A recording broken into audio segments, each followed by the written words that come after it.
नेपाल के मेरे प्यारे भाइयों और बहनों, नेपाल में कुछ जो गतिविधि चली है उसके बारे में मैं कुछ बोलूँगा। नेपाल में जो रवि लामेछाने जी हैं, दिल्ली के दौरे से वापस आ गए। उन्होंने काठमांडू एयरपोर्ट पर प्रेस कॉन्फ्रेंस की और ये बोला कि बहुत ज़्यादा पॉजिटिव डेवलपमेंट हुई है। दूसरा, उनके आते ही नेपाल के विदेश मंत्री दिल्ली का दौरा किए। उन्होंने वहाँ पर नेपाल की एम्बेसी में, दिल्ली स्थित नेपाली एम्बेसी में, वहाँ भी उन्होंने प्रेस कॉन्फ्रेंस किया। मुद्दे बहुत से थे दोनों लोगों का आपस में। जो भारत की सरकार के साथ जो बातचीत हुई, बातचीत तो बहुत अच्छी रही, लेकिन मुद्दे क्या थे वो देखना पड़ेगा। अब देखिए, जो लिपुलेख दर्रे से भारत और चीन के बीच में व्यापार चालू हो गया है, ट्रकों का आना जाना प्रारंभ हो गया। भारत और चीन से बहुत बड़ा व्यापार पे समझौता हुआ है। मैं भारत की और नेपाल की सरकार से, विशेषकर नेपाल की सरकार से आग्रह करूंगा कि ये जो दर्रे से भारत और चीन का व्यापार चालू हुआ है, इसको सुअवसर बना करके नेपाल को भी भारत और चीन से वार्ता करके इस दर्रे से नेपाल भी अपना व्यापार प्रारंभ कर सकता है और नेपाल के विकास में उसको लगा सकता है। बाकी जो बॉर्डर डिस्प्यूट्स हैं उसको प्रधानमंत्री लेवल पर, विदेश मंत्री लेवल पे, यानी मंत्रालय लेवल पे, सरकार लेवल पे वार्ता होती रहनी चाहिए। लेकिन पब्लिक में आंदोलन, जन आंदोलन, एक दूसरे जनता को गाली देना, भारत को गाली देना, ये अच्छी बात नहीं है। ये रहा एक मुद्दा, बॉर्डर डिस्प्यूट्स और लिपुलेख दर्रे से जो व्यापार चालू हुआ उसके बारे में, और जो रवि लामेछाने जी और जो विदेश मंत्री का दिल्ली का दौरा। अब नेपाल के अंदर क्या क्या चल रहा है।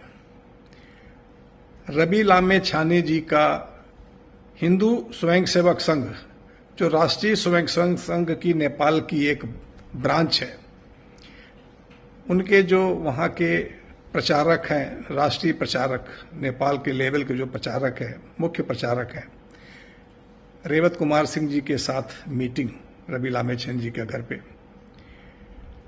और उन्होंने देखा है, जबकि नेपाल के अंदर आरएसएस का जो रोल रहा है शुरू से लेके आज तक, वो नेपाल की भलाई के लिए कभी नहीं रहा। आज आरएसएस की पूरे नेपाल के 77 डिस्ट्रिक्ट्स में, 77 जिलों में उनका काम चालू है। अब नेपाल एक सोवरेन कंट्री है। अगर आप समझते हैं सोवरेन कंट्री है, तो आप लोगों को दिल्ली जा करके, ठीक है, सरकारी स्तर पर हर जगह वार्ता होती है, लेकिन रवि लामेछाने जी का ने काठमांडू आते ही आरएसएस के प्रचारक के साथ मीटिंग, ये बहुत बड़े एक रास्ते के बदलाव का संकेत है। मैं देख रहा हूं कि नेपाल की राजनीति में, नेपाल की जो एक विरासत है, एक पहचान है, उस पहचान को कोई भी पार्टी 2046 से लेके आज तक, बालन शाह जी की सरकार तक, अभी तक ऐसा कुछ नहीं दिखा, पीछे भी होता रहा, कि वो अपनी नेपाल की पहचान के हिसाब से, नेपाल के देश के हिसाब से, नेपाल के इतिहास के हिसाब से इंडिपेंडेंट पॉलिसी पे कभी नहीं चले। हर कोई अमेरिका, यूरोपियन यूनियन, ब्रिटेन और दिल्ली के इशारे पे ही चलते रहे। और मैं देख रहा हूं कि पुनः ये सरकार भी उसी रास्ते पे जाने के लिए तैयार है। अपनी पहचान को खो करके, अपनी विरासत को खो करके और अपनी धरोहरों को जला करके, शेरा दरबार से लेके सिंह दरबार, ये जो चीजें हैं, प्रधानमंत्री आवास, सुप्रीम कोर्ट, अख्तियार, नेपाल राष्ट्र बैंक और फाइनेंस बिल्डिंग जला करके, तमाम घर धरोहर जला करके, लूटपाट करके, जैसे माओवादियों ने किया था, प्रचंड ने करवाया, बाबूराम भट्टराई ने देश को लुटवाया था, लोगों को लुटवाया था। ये जो प्रथा है नेपाल को अब बंद करनी पड़ेगी।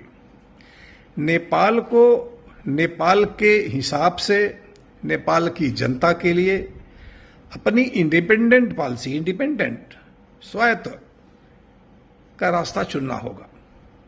किसी के ऊपर गुलामी करके, किसी के इशारे पे, किसी के दबाव पे ऐसे नहीं चलना चाहिए। क्या हुआ है आप देखिए ना, एक तो धरोहरें जला दी गई, दूसरे जो धार्मिक स्थल हैं, पशुपति जी का देख लीजिए, टूरिस्ट कितने कम हो गए हैं। गोरखनाथ मंदिर को देख लीजिए, पहाड़ी के ऊपर बिल्कुल टूरिस्ट नहीं जा रहे हैं। पाथीबरा मंदिर, माता मंदिर को देख लीजिए पूरब में, वहां क्या हो रहा है, कम हो गए काफी। आप लुम्बिनी जाके देखिए ना, क्या बुरा हाल है, अरबों खरबों रुपए आता है, कहां चला जाता है, कोई विकास नहीं हो रहा है, टूरिस्ट ही ज्यादा नहीं आ रहे हैं। जनकपुर देख लीजिए, जनकपुर धाम की मंदिर पर जिहादियों ने मस्जिद बना दी है, कोई कुछ नहीं बोल रहा है। अपनी धरोहरों को नहीं बचा पा रहे हो, अपनी धार्मिक स्थलों को नहीं बचा पा रहे, जहां पर दुनिया भर के टूरिस्ट आते, कमाई होती, अर्थव्यवस्था में सुधार होता, अर्थ में सुधार होता। नहीं, दिल्ली सरकार का दबाव अमेरिका, यूरोपियन यूनियन, वेटिकन और आरएसएस तक ही सीमित होकर रह गए हैं। अपनी खुद की सोच नहीं बना पा रहा नेपाल देश।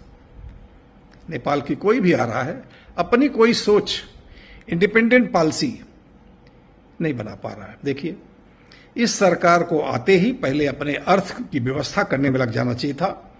जितने लुटेरे थे उनकी संपत्तियां जब्त करनी चाहिए थी, उनके बैंक अकाउंट सीज कर देने चाहिए थे, उनके पैसे निकाल करके सरकार के खजाने में डाल देना चाहिए था, उनको जेल भेजना चाहिए था।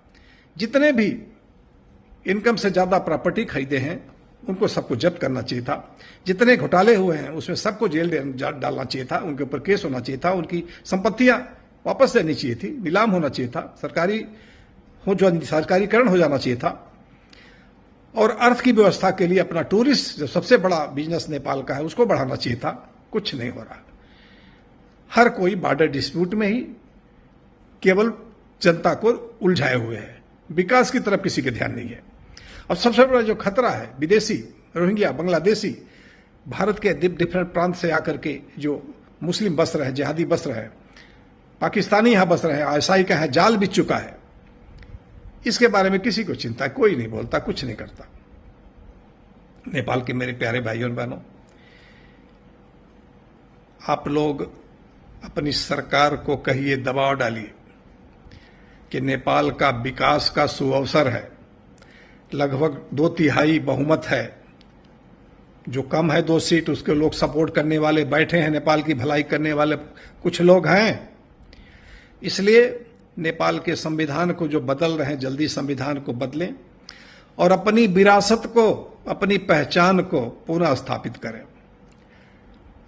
और नेपाल की पहचान जो पूरे विश्व में थी, जो विश्व में आज भी उसी नाम से लोग जानते हैं, उसको पहचानिए। दिल्ली तो हमेशा राजशाही के विरुद्ध ही रही। राजशाही क्योंकि हिंदू अधिराज्य, हिंदू राष्ट्र के साथ जुड़ी है, इसलिए दक्षिण की तरफ, दक्षिण से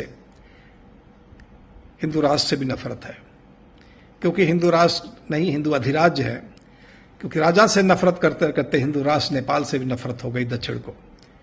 पहले सोनिया सरकार रही, फिर अटल जी की सरकार आई, इसके बाद जो भी सरकार बदली वो भी सरकार पॉजिटिव नहीं है हिंदू राष्ट्र के लिए, मोनार्की के लिए या नेपाल की पहचान के लिए। अगर पहचान की चिंता होती दक्षिण को तो सेरा दरबार जला जाता, काठमांडू की सारी धरोहरें जलाई जाती, बड़े बड़े बिजनेस हाउस जला दिए जाते।